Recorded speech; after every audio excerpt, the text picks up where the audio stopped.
है टिक में।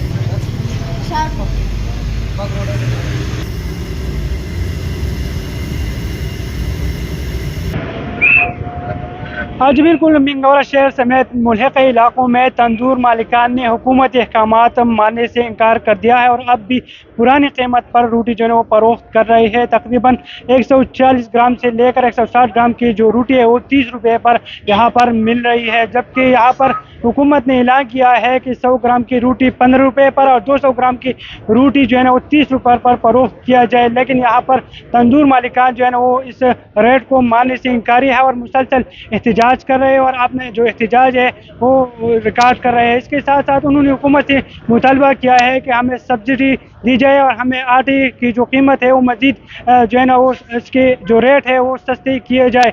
लेकिन जब यहाँ पर हमारी मुकामी लोगों से बात हुई तो उनका ये कहना है कि आटा काफ़ी सस्ता हो गया और हमें जो रिलीफ है वो नहीं मिल रहा है।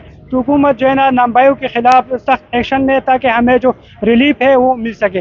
ये हम इनके खिलाफ एहतजाज करें और इनको यानी इनके ये जो मनमानी मानने से इनकार करें, तो हमें ये चाहिए कि हम आगे तक हमारी बात पहुंच जाए और रोटी जो 100 ग्राम है वो 15 रुपए की हो और जो 200 ग्राम है वो 30 रुपए की होनी चाहिए। और ख़ासकर गरीब को जो ना रिलीफ मिलना चाहिए। यहाँ पर जो नंबाई है वो 30 रुपये पर रोटी फरोख्त करते हैं और हुकूमत के फैसले के खिलाफ जा रहे हैं।